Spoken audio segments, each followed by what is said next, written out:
وَيَكْثُرَ شُرْبَ الْخَمْرِ، اور شراب پینا عام ہو جائے گا۔ یہ قرب قیامت کی علامت ہے۔ آج ہماری ایلیٹ کلاس میں اور ہمارے آیان حکومت، آیان سلطنت اور سیاستدانوں اور جو ہے وہ عالی نسب خاندان جو شمار کیے جاتے ہیں، ان میں شراب پانی کی طرح سمجھی جاتی ہے۔ اور آج ہمارے ملک کے اندر جو ہے وہ کتنے شراب خانے موجود ہیں اور کتنے ٹنوں کے حساب سے جو ہے وہ بیرون ملک سے شراب درآمد کی جاتی ہے۔ یہ قرب قیامت کی نشانی ہے کہ شراب عام ہو جائے گی۔ ایک روایت میں آتا ہے شارب الخمر کعابد الوثن، شراب پینے والا بت پوجنے والے کی طرح ہے۔ کتنا سخت فرمایا گیا، اور کل قیامت کے دن سخت رسوا ہوگا جو دنیا کے اوپر شراب پیتا رہا ہوگا۔ اللہ تعالی ہم سب کو محفوظ فرمائے۔ وَيَقِلَّ الرِّجَالُ وَيَكْثُرُ النِّسَاءُ، اور ایک نشانی حضور نے یہ ارشاد فرمائی کہ مرد تھوڑے ہو جائیں گے اور عورتیں زیادہ ہو جائیں گی۔ ایک تو عورتوں کی افزائش زیادہ ہوگی، اور دوسری بات مختلف ہنگاموں میں، حادثات میں اور جنگوں میں مرد قتل کر دیے جائیں گے اور عورتیں زیادہ ہو جائیں گی، یہاں تک کہ حضور نے فرمایا حتی یکون ل50 امرأۃ القیم الواحد، یہاں تک کہ 50 عورتوں کا ایک مرد منتظم ہوگا۔ 50 عورتیں ہوں گی اور کمانے والا صرف ایک مرد ہوگا۔ حضور نے ارشاد فرمایا مجھے قسم ہے اس رب کی جس کے قبضے میں میری جان ہے، اتنی دیر تک قیامت نہیں آئے گی، یہ وقت بھی آئے گا کہ جانور انسان سے باتیں کریں گے، انسان ان کی بولی سمجھے گا اور وہ ان سے باتیں کریں گے۔ وَحَتَّى تُكَلِّمَ الرَّجُلَ عَذْبَةُ صَوْتِهِ، اور اس کے کوڑے کی جو رسی ہے، اس کا جو پھندنا ہے، وہ بھی انسان سے باتیں کرے گا۔ وَالشِّرَاكُ نَالِهِ، اور اس کے جوتے کا تسمہ بھی اس سے بات کرے گا۔ یخبر فاخذہ بما احدث اہلہ بعدہ، اس کا گھٹنا اس کو بتا دے گا اس کے بعد میں اس کے گھر والوں نے جو باتیں کی ہیں۔ یہ حالات پیدا ہو جائیں۔ حضرت ابو ہریرہ رضی اللہ تعالیٰ عنہ فرماتے ہیں کہ رسول کریم صلی اللہ علیہ وسلم نے ارشاد فرمایا اذا اتخذ الفیء دیوالا، جب مال غنیمت کو، جب سرکاری خزانے کو اپنی ذاتی دولت سمجھا جائے گا، اس میں تصرف کیا جانے لگے گا۔ سرکاری خزانے میں لوگ جس طرح چاہیں گے تصرف کریں گے، ایک زمانہ آئے گا اور وہ دیکھ لو بالکل ہمارے سامنے ہے۔ والامانۃ مغنما، اور امانت کو مال غنیمت سمجھا جائے گا۔ جس طرح غنیمت بندہ استعمال کرتا ہے، وہ امانت کو اس طرح غنیمت سمجھے گا اور اس کو جو ہے وہ غصب کر جائے گا۔ والزکوٰۃ مغرما، اور زکوٰۃ کو ٹیکس سمجھے گا، مجبور ہو کے دے گا، وہ زکوٰۃ دینا چاہے گا ہی نہیں۔ اور آج کتنے لوگ ہیں جو زکوٰۃ نہیں دیتے؟ اگر لوگ صحیح طور پہ زکوٰۃ ادا کر دیں اور زکوٰۃ کے جو حقدار ہیں ان تک پہنچے تو پاکستان میں صرف 1-2 سالوں کے اندر غربت ختم ہو جائے۔ اتنی دولتیں ہیں لوگوں کے پاس، اتنی جائیدادیں ہیں لوگوں کے پاس۔ ایک تو سارے لوگ زکوٰۃ ادا نہیں کرتے، دوسرا یہ ہے حقداروں تک نہیں پہنچتی۔ پیشہ ور مانگنے والے اور اس موسم کے اندر جو ہے وہ اپنے آپ کو غریب ظاہر کر کے اور مختلف اپنی مجبوریاں ظاہر کر کے مال ہتھیانے والے بہت سارے ہیں، اور زکوٰۃ دینے والا کہتا ہے میں جلدی جلدی فارغ ہو جاؤں۔ جتنی محنت مال کو کمانے میں صرف کی ہے، اتنی ہی محنت حقداروں کو تلاش کرنے کے لیے بھی کرے تاکہ اس کی زکوٰۃ اصل مصارف تک پہنچے۔ تو قرب قیامت میں یہ ہوگا کہ زکوٰۃ کو ٹیکس جانا جائے گا۔ وَتُعُلِّمَ لِغَيْرِ الدِّينِ، اور علم دین کے لیے حاصل نہیں کیا جائے گا، دین کے علاوہ کے لیے حاصل کیا جائے گا۔ یہ قرب قیامت کی نشانیاں ہیں۔ ہر بندہ جو ہے وہ علم تعلیم حاصل اچھا انسان بننے کے لیے نہیں، با کردار شخص بننے کے لیے نہیں، اچھا مومن بننے کے لیے نہیں، صالح فرد بننے کے لیے نہیں، بلکہ کمائی کرنے کے لیے، زیادہ زیادہ پیسے کمانے کے لیے وہ علم حاصل کرے گا۔ وَأَطَاعَ الرَّجُلُ امْرَأَتَهُ، اور آدمی اپنی بیوی کی اطاعت کرے گا، جو بیوی کہے گی وہ مانے گا۔ وَأَقَّى أُمَّهُ، اور ماں کو آگ کر دے گا، ماں کی پرواہ نہیں کرے گا، ماں کی نافرمانی کرے گا، بیوی کی بات کو ترجیح دے گا اور ماں کی بات جو ہے اس کو ثانوی حیثیت دے گا۔ بہت بدبخت تو ایسے ہیں کہ جو ماں باپ کو ویسے ہی دقیانوسی کا تانا دے کے کہتے ہیں تمہیں تو پتہ ہی نہیں کسی بات کا، دنیا کہاں چلی گئی، اور ان کی کسی بات کو، کسی مشورے کو اور کسی حکم کو کوئی ترجیح نہیں دیتے، لیکن جب بیوی اور ماں دونوں کا حکم مقابلے میں آ جائے تو اس وقت وہ بیوی کے حکم کو ترجیح دیں گے۔ یہ قرب قیامت کی علامت ہے جو کہ ہم واضح طور پہ اپنے معاشرے میں دیکھ رہے ہیں۔ وَأَدْنَا صَدِيقَهُ وَأَقْصَى أَبَاهُ، دوست قریب ہوں گے، باپ دور ہوگا۔ دوستوں کو قربت دی جائے گی، ان کے ساتھ بیٹھنا اٹھنا بھی ہوگا، کھانا پینا بھی ہوگا، گپ شپ بھی ہوگی۔ دوست ایک بیل دے تو بندہ دوڑا جائے گا دوست کی پکار پہ، لیکن ماں باپ جو مرضی کہیں تو ماں باپ کی بات کو کوئی ترجیح نہیں دی جائے گی۔ یہ قرب قیامت کی نشانیوں میں سے ایک نشانی ہے، اور اس وجہ سے آج لوگ محروم ہو گئے ہیں اور گھروں میں برکت نہیں رہی۔ ماں باپ اگر کچھ کہیں، کوئی چیز لانے کے لیے بھی کہیں تو بچہ سو بہانے کرتا ہے اور دوست کی پکار پہ لبیک کہتا ہوا بھاگ اٹھتا ہے۔ وَظَهَرَتِ الْأَصْوَاتُ فِي الْمَسَاجِدِ، مسجدوں میں لڑائیاں ہوں گی، مسجدوں میں جو ہے وہ آوازیں بلند ہوں گی لڑائیوں کی، ایک دوسرے سے الجھاؤ پیدا ہو جائیں گے۔ آج ہماری مسجدوں میں پنکھا بند کرنے سے لڑائیاں شروع ہو جاتی ہیں۔ یہ بالکل آپ کے قریب ایک شہر میں ہوا ہے، ایک آدمی قتل ہو گیا صرف اس معاملے میں کہ وہ ایک کہہ رہا تھا کہ لائٹ بند کر دو، اور دوسرے نے کہا کہ میں نماز پڑھ رہا ہوں تو تم نے مجھے دیکھا نہیں، اور اس بات پہ لڑائی شروع ہوئی، حتیٰ کہ فائرنگ تک نوبت پہنچی، اور ایک آدمی جو ہے وہ قتل ہو گیا۔ آپ نے اخبارات میں پڑھا ہوگا۔ تو اس طرح مسجدوں کے اندر جو ہے وہ لڑائیاں شروع ہو جائیں گی، یہ قرب قیامت کی نشانی ہے۔ وَسَادَ الْقَبِيلَةِ فَاسِقُهُمْ، قبیلے کا سردار سب سے فاسق اور بدتر شخص ہوگا۔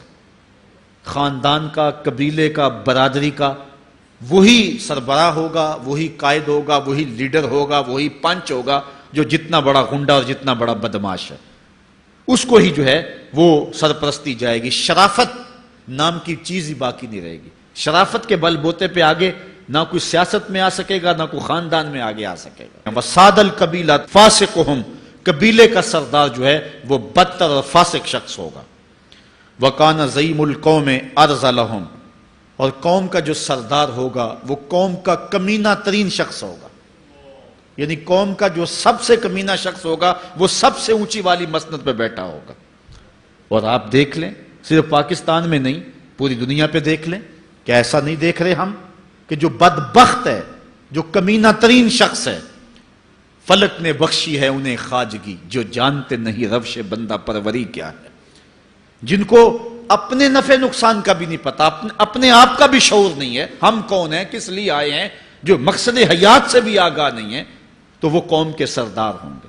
سیاسی تنظیمیں ہوں یا دیگر تنظیمات ہوں، الا ماشاء اللہ اکثر حال یہی ہے جو اللہ کے محبوب علیہ السلام نے بیان فرمایا، جہاں کہیں بھی شرافت، نجابت اور اچھے لوگوں کو برتری ہے، آہستہ آہستہ وہ کم ہوتی چلی جائے گی، اور یہی ہوگا سارے کا سارا نظام۔ جب قیامت آئے گی تو یہی ہوگا کہ جتنا برا شخص ہوگا، جتنا کرپٹ شخص ہوگا، جتنا ظالم شخص ہوگا، جتنا ڈاکو لٹیرا اور انتہائی کمینہ صفت شخص ہوگا، وہی جو ہے وہ قوموں کا سردار ہوگا۔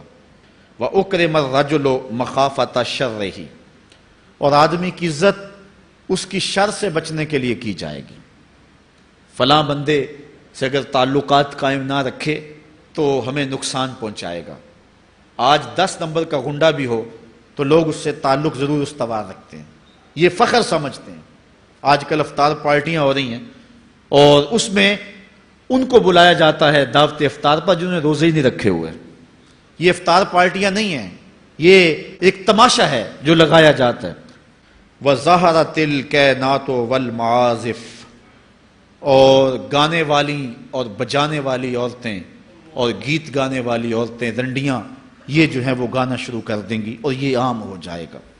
وَشُرِبَتِ الْخُمُورُ، اور شرابیں پی جائیں گی، رنڈیاں ناچیں گی، گانے گائیں گی اور شرابیں پی جائیں گی۔ پھر ارشاد فرمایا فَارْتَقِبُوا عِنْدَ ذَلِكَ رِيحًا حَمْرَاءَ وَزَلْزَلَةً وَخَسْفًا وَمَسْخًا وَقَذْفًا وَآيَاتٍ تُتَابِعُ كَنِظَامٍ قُطِعَ سِلْكُهُ فَتُتَابِعُ، فرمایا کہ پھر جب یہ حالات ہوں گے اور یہ پوری طرح حالات معاشرے میں پیدا ہو جائیں گے تو پھر سرخ آندیاں آئیں گی، پھر انتظار کرنا سرخ آندیوں کا، وَزَلْزَلَةً، اور زلزلے کا انتظار کرنا، وَخَسْفًا وَمَسْخًا وَقَذْفًا، اور دنسنے کا انتظار کرنا، اوپر سے پتھروں کے نازل ہونے کا اور شکلوں کے بگڑنے کا انتظار کرنا۔ اور آگے فرمایا وآیاتن، اور ایسی نشانی آئیں گی ایک دوسرے کے پیچھے آئیں گے، جس طرح تسبیح کا دھاگا ٹوٹ جائے تو پیدل پہ اس کے دانے گرتے ہیں، تو یہ سارے عذاب جن کا ذکر حضور نے کیا میں مسلسل اوپر نیچے یہ تمہارے تک پہنچیں گے۔ وہ دیکھ لیں گے، ایک لمحے میں ساری حقیقت کا انکار کر دیتے ہو۔ ذرا دیکھو صحیح کہ شکم مادر میں بچے نے کس کو پالا، بچے کو کس نے پالا؟ الا ان نبدل امثالکم وننشئکم فیما لا تعلمون۔ اللہ اکبر، ذرا غور کیجیے، الا ان نبدل امثالکم، کہ تم جیسے اور بدل دیں اور تمہاری صورتیں وہ کر دیں جس کی تمہیں خبر نہیں، تو کیا ہم یہ نہیں کر سکتے؟ اللہ اکبر، یہ بھی ہم کر سکتے ہیں۔ وَلَقَدْ عَلِمْتُمُ النَّشْأَةَ الْأُولَىٰ فَلَوْلَا تَذَكَّرُونَ، اور بے شک تم جان چکے ہو پہلی اٹھان، پھر کیوں نہیں سوچا؟ تمہیں کیسے ہم نے پروان چڑھایا، کیسے زندگی دی، جوانی کیسے آئی، باپن کیسے آیا، تمہارے چہرے پہ خط کیسے داڑھی کو ہونے لگا، کیسے تمہیں بولنے کا سلیقہ آنے لگا، کیسے ٹانگوں میں زور آیا، بازو میں کیسے طاقت آئی، آنکھیں رات کے اندھیرے میں بھی کہاں تک ستارے دیکھنے لگی، تیری دماغ نے تیری سوچوں نے کیا کیا حل تلاش کیے، انسان غور کر، یہ خود بخود ہو گیا، کبھی تم نے دیکھا نہیں ہے۔ آگے دوسری دلیل، افرأیتم ما تحرثون، کیا تم نہیں جانتا کہ جو تم بوتے ہو، جو تم زمین کی کوکھ میں بیج رکھتے ہو، اانتم تزرعونہ ام نحن الزارعون، کیا تم اس کھیتی کو بناتے ہیں یا ہم اگاتے ہیں؟ یہ انار کی جیب کے اندر سرخ موتیوں کی مالا کس نے رکھی ہے؟ یہ غور کرو، یہ گلاب کی پتیوں میں رنگ کس نے بھرے ہوئے؟ کیا بھول گئے ہو؟ یہ رنگا رنگ پودے، رنگا رنگ مٹھاسیں، یہ آم کے اندر لذت کس نے رکھی ہے؟ یہ کیلے کے اندر لطف کس نے رکھا ہے؟ یہ سیب کو خوبصورت شکل کس نے دی ہے؟ یہ ناشپاتی کا جمال کس نے بنایا ہے؟ تم تو بیج ڈال کے فارغ، تو بتاؤ کہ وہ کھیتی کون ڈالتا؟ کر سکتے ہو؟ انکار کرنا چاہو گی تو نہیں کر سکتے۔ افرأیتم ما تحرثون، کیا بلا بتاؤ تو صحیح جو تم بوتے ہو، انتم تزرعونہ ام نحن الزارعون، کیا تم اس کو کھیتی بناتے ہو یا ہم بنانے والے ہیں؟ لو نشاء لجعلناہ حطاما فظلتم تفکرون، ہم چاہیں تو اسے پامال کر دیں پھر تم باتیں بناتے رہتے، یعنی وہ زمین کی کوکھ سے نکلے، ایسی آندھی چلے ساری فصل برباد، پکی فصل بھی گر جائے، پھر کیا کر دو تمہارے ہرے بھرے باغ زمین گوس، ابھی کھیتی پکنے نہیں پائی تھی پہلے ٹوٹ جائے۔ وہ جب آم پکنے کے قریب آتا ہے نا ابھی، تو کبھی پہلے ہوا چلتی ہے سارے آم جڑ جاتے ہیں۔ تو کہا اللہ تعالیٰ نے اگر ہم اس کو پامال کر دیں تو تم پھر باتیں بناتے رہ جو آئے کیا ہو گیا، ہاتھ ہی ملتے رہ جائے، اِنَّا لَمُغْرَمُونَ، تم کہیں آئے ہمارا تو خرچہ ہی ہو گیا، چٹی پڑ گئی ہمیں، ہم تو غارت ہو گئے، ہم نے تو آڑتی کے بھی اتنے پیسے دینے، ابھی کھاد کے بھی پیسے دینے، پانی والے کو بھی حصہ دینا ہے، اور کھیتی برباد ہو گئی۔ کہا اگر تمہارے پہ ہوتا تم برباد ہونے دیتے؟ تم تو سارے حساب پورے کرتے، لیکن کون ہے جس نے کھیتی کو پیدا کیا؟ بل نحن محرومون، بلکہ تم کہو ہائے ہم تو بے نصیب ہو گئے۔ آگے سنو، افرأیتم الماء الذی تشربون، بھلا تم اس پانی کو دیکھتے ہو جو تم پیتے ہو؟ اس پانی کو دیکھتے ہو جو تم پیتے ہو؟ آگے فرمایا اَأَنْتُمْ أَنزَلْتُمُوهُ مِنَ الْمُزْنِ أَمْ نَحْنُ الْمُنزِلُونَ، اس پانی کو بادل سے تم نے اتارا ہے یا ہم نے اتارا ہے؟ یہ پانی جو تم پیتے ہو تمہارے جانور پیتے ہیں، بتاؤ اس کو بادلوں سے تم نے اتارا ہے یا تمہارے رب نے اتارا ہے؟ لو نشاء جعلناہ اجاجا فلولا تشکرون، اگر ہم اس پانی کو کڑوا کر دیتے تو بتاؤ کیا کرتے؟ اس پانی کو ہم کڑوا کر دیتے تو بتاؤ تم کیا کرتے؟ اللہ اکبر۔ ایک بندہ، اللہ بڑا غالب ہے، کسی کے گھر میں دو بچے پیدا ہوئے اور جڑواں پیدا ہوئے، اور دونوں کی پشتیں آپس میں جڑی ہوئی، دونوں کی پشتیں آپس میں جڑی ہوئی۔ تو کسی نے کہا کہ یار دیکھو اللہ کے رام اس کی قدرتیں، اس نے کہا کہ اس سے زیادہ اللہ کر بھی کیا سکتا، کتنی مصیبت ڈال دی، کہا اس کے علاوہ کر بھی کیا سکتا، ہوا کیا کہ میں سے ایک مر گیا، ان میں سے پھر ایک مر گیا. اگر اس کو کاٹتے ہیں تو دوسرا بھی نہیں بچتا. اگر اس کو نہیں کاٹتے ہیں تو پھر تفصیل بدبو ہے. پھر سجدے میں گرا, کہا مالک تو بہت قادر ہے, تیرا مقابلہ نہیں سے. پھر دوسرے کو موت آئی, ان کو دفن کیا. تو اللہ تعالیٰ جل شان فرماتا ہے تم تو امید لگائے بیٹھے ہو. پہلی تو بات یہ ہے کہ بادلوں سے پانی ہم اتارتے ہیں, تم نہیں اتارتے. تم چاہو دعائیں مانگتے رہو, دریا پکاتے رہو, لیکن ہم بارش ہی نازل نہ کرے کیا کر لو گے؟ زور ہے تمہارا ہمارے اوپر. موسم بھی ساون کا بارش نہیں ہو رہی, ہوتا کہ نہیں کرتی. فصلیں ترس رہی ہیں اور جانور جو ہے وہ مر رہے ہیں, کھیتیاں سیراب ہونے والی ہیں, لیکن بارش نہیں کرتی, موسم بھی ٹھیک رہے. بتاؤ ہم نام بارش نازل کرے تو کیا کریں؟ اچھا ہم پھر کریں, لیکن وہ پانی میٹھا نہ ہو, کڑوا ہو, تو پھر کیا کریں؟ تو پھر اس کے تم محتاج ہو. اللہ کا فرمایا لو نشاء جعلناہ اجاجا فلولا تشکرون. ہم چاہیں تو اسے کھاری کر دیں, پھر اللہ کا شکر کیوں نہیں بچاتے؟ افرأیتم النار التی تورون.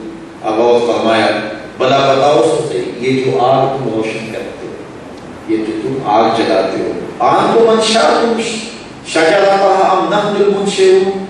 اس آگ کے پیڑ سے یہ آگ تم نے پیدا کی ہے یا ہم نے پیدا کی؟ تم کیسے اپنا کھانا پکاتے بیٹھے, ہر شے کچی پڑی ہوئی ہے, کیسے کرتے؟ یہ ہم نے آگ پیدا کی ہے. نحن جعلناها تذکرۃ ومتاعا للمقوین. ہم نے اسے جو ہے وہ اس آگ کو بنایا ہے یادگار, ومتاعا للمقوین, اور مسافروں کے لیے, جنگل کے مسافروں کے لیے فائدہ بخش بنایا ہے. فسبح باسم ربک العظیم. انکار نہ کرو, اپنے رب کی پاکی بولو. آ جاؤ مسجدوں میں اور سر جھکا کر کے اللہ کے حضور اس کی تسبیح بولو, اور اس کے ذکر کی مالا جپو, اس کا نام پڑھو جس نے تمہارے لیے یہ اتنا کچھ بنایا. اور اگر وہ نہ کرتا تو تمہاری زندگی معطل ہو کے رہ جاتی. تو اللہ تعالیٰ جل شانہ نے 3 طرح کے گروہ یہاں بیان فرمائے سورہ الواقعہ میں. ایک اصحاب یمین, ایک اصحاب شمال, اور تیسرا سابقون. یہ 3 گروہ. اللہ کی بارگاہ میں دعا ہے کہ اللہ ہمیں سابقون میں بنا, اور نہیں تو کم از کم اللہ تعالیٰ جل شانہ اصحاب الیمین میں اور ان کے زمرے میں ہمیں شامل فرمائے, اور اصحاب الشمال سے ہمیں محفوظ رکھے. اللہ اپنی کرم نوازیوں اور رحمتوں کا گھنا سایہ ہم سب پہ رکھے. یاد زندہ صحبت باقی. پچھلے دنوں سیالکوٹ کے اندر بیداری امت کانفرنس منعقد ہوئی, آپ کی طرف سے بھرپور قافلہ پہنچا. میں آپ کا شکریہ ادا کرتا ہوں, اور شکریہ کے ساتھ ایک نئی کانفرنس کا اور دعوت نامہ لیا آپ کے سامنے حاضر ہوں. آپ کہیں کہ آپ نے تو اب ہر مہینے شروع کر لی ہے. تو بعض کا ہوتا ہے ایک ماہ کے اندر 4 شادیاں آ جاتی ہیں اور خرچے والی بھی ہوتی ہیں, اور آپ کہتے ہیں جی جانے کے بغیر گزارا نہیں. تو انشاءاللہ 30 تاریخ کو, اسی مہینے کی 30 تاریخ کو گجرانوالہ میں اصلاح امت کانفرنس منعقد ہوگی, جو نماز عشاء کے فوراً بعد شروع ہوگی. تقریباً 12:30 بجے شب اختتام پذیر ہوگی.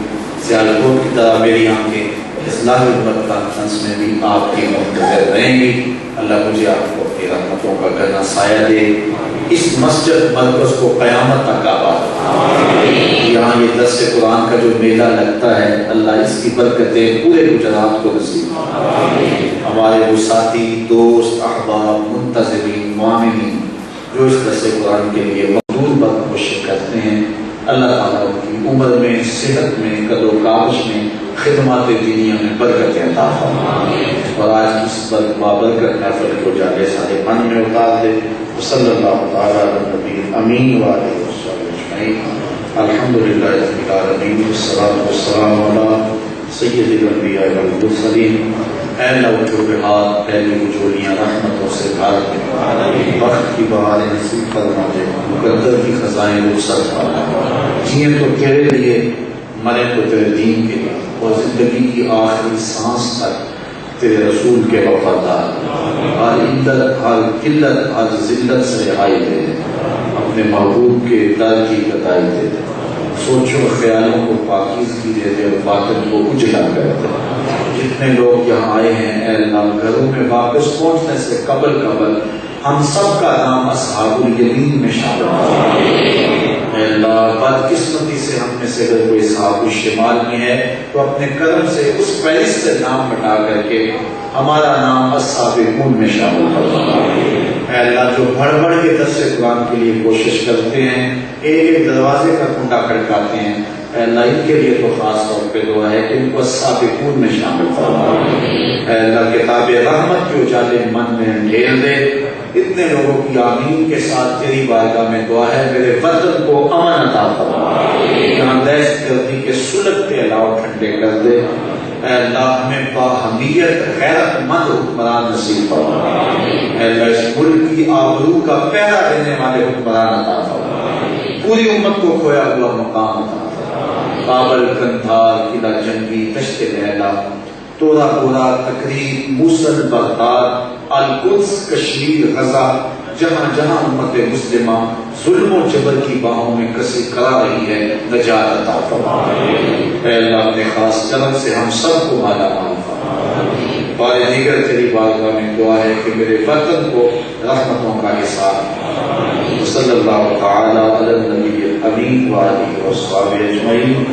ابھی نماز عشاء کے بعد کسی جگہ یہ سرگودا روڈ پر ایک پروگرام ہے، وہاں اگر 10 بجے بیان شروع ہو جائے تو یہ میرے لیے جلدی چھٹی کا سمے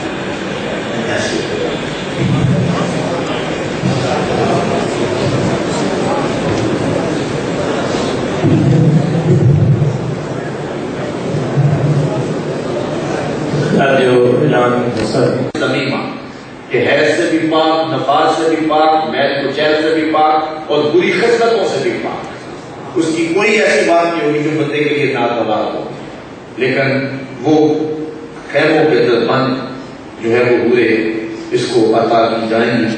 لا یسمعون فیہا لاغوا ولا تأثیما۔ اچھا ایک اور جنت کے اندر عزت دی جائے گی۔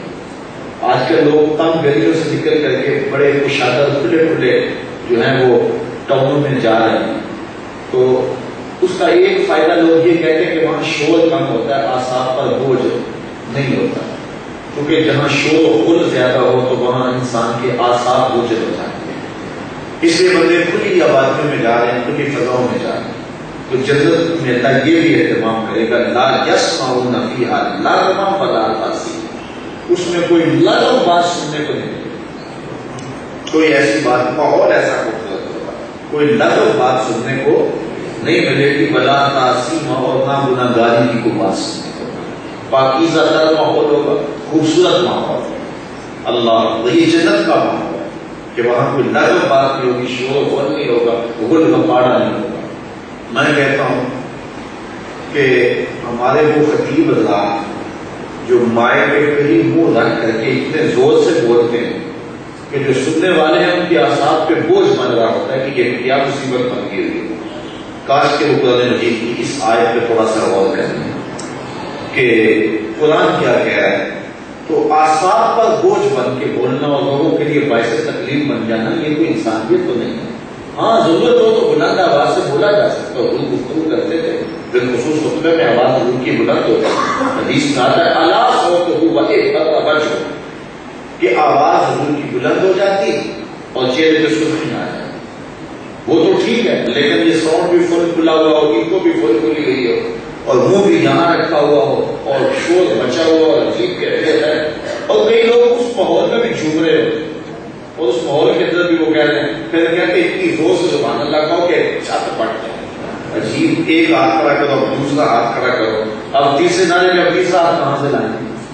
یہ عجیب جو ہے وہ ہم نے اپنی طرف سے یہ پابندیاں لگائی ہیں، بلکہ نقیب رات کو حاضری کر دی ہے نا، وہ کہتے ہیں ہاتھ کھڑا کرو، اگر ہاتھ اونچا کھڑا کیا تو آواز زیادہ بلند کی تو پھر جلدی مدینے جائیں گے، پتہ نہیں انہوں نے کیا اپنے پروگرام بنایا ہوا کہ اس کا مدینے جلدی لے جائیں۔ عجیب بات ہے، لوگوں کے اعصاب پر بوجھ نہ بنے، اور یہ جنت کا نقشہ رب نے بیان کیا، لا یسمعون فیہا لاغوا ولا تأثیما، اس میں کوئی لغو بات سننے کو نہیں ملے گی اور نہ ہی کوئی گناہ گاری کی بات سننے کو ملے گی، الا قیلا سلاما سلاما، جدھر جائے گا سلوک بھی بج رہے ہوں گے، جدھر جائے گا یہی آواز ہوگی سلاما سلاما، سلام سلام۔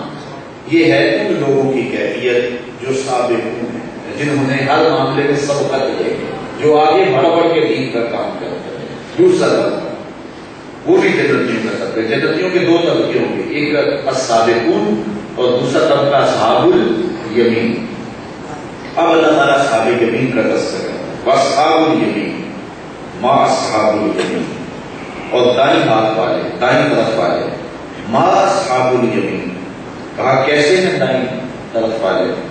فی صدر مخضود, بے کانٹوں کی بیریوں, یا بستوں بھی علماء نے کہا ہے کہ جو ہے وہ ایسے وطال مندو اور کیلے کے گچھوں, اور بعض نے کہا کہ تلا درخت کے گھنے ساؤں میں, گھنے سائے ہوں گے تلا نام ایک درخت کے, یا اس سے مراد ہے وہ کیلا کے, تو کیلے کا سایہ بڑا گہرا ہوتا ہے اور اس کے سائے میں اس کے گچھے لٹک رہے ہوں گے اور ان کے نیچے ان کی چارپائی بچھی ہوئی ہوں گی.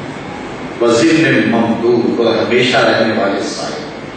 وَمَاءٍ مَّسْكُوبٍ, اور ہمیشہ جاری پانی. وَفَاكِهَةٍ كَثِيرَةٍ, ان کے لیے بھی کھلے پانی جتنے مرضی کھائیں. لَا مَقْطُوعَةٍ وَلَا مَمْنُوعَةٍ, نہ وہ ختم ہو اور نہ روکا جائے. یہاں تو ایک حد تک کھا سکتے ہیں نا, وہ ڈاکٹر کہتے ہیں اگر 3 سے زیادہ کیلے کھا لیے تو پھر مسئلہ بن جائے گا, یہ یہاں اسٹاف کر دو, یہ پر اتنا اسٹاف کر دو. لیکن وہاں جتنا کھایا جاتا ہے کھاؤ, نہ کوئی پریشانی, نہ کوئی بیماری, نہ انہضام کا مسئلہ, جتنا جی چاہتا ہے کھاتے جاؤ, نہ کوئی روکے گا, نہ ہاتھ پکڑے گا, نہ میدا خراب ہوگا اور نہ کوئی ختم ہوں گے. وَفُرُشٍ مَرْفُوعَةٍ, اور بلند بچھوں میں, اونچے بچھوں. إِنَّا أَنشَأْنَاهُنَّ إِنشَاءً فَجَعَلْنَاهُنَّ أَبْكَارًا عُرُبًا أَتْرَابًا, بے شک ہم نے ان عورتوں کو بھی اچھی اٹھان اٹھایا جن بستروں پر وہ لیٹی ہوئی ہوگی اور جنتیوں کی منتظر ہوگی. اللہ کہتا ہے اس کو جوانی ہم نے ان کو باندھ پر ہم نے دی ہے. فَجَعَلْنَاهُنَّ أَبْكَارًا, تو انہیں ہم نے کموالیاں بنایا. عُرُبًا أَتْرَابًا, اپنے شوہر سے پیار کرتی اور ان کو پیار دلاتی, اور ہم عمر لڑکیاں ہوگی جو اللہ تعالیٰ ان اصحاب یمین کے لیے جو ہے وہ بنائی ہیں اور اس کے لیے تیار ہیں. اللہ اکبر. یہ اصحاب الیمین, یہ کن لوگوں کے لیے ہوگی؟ اصحاب یمین کے لیے.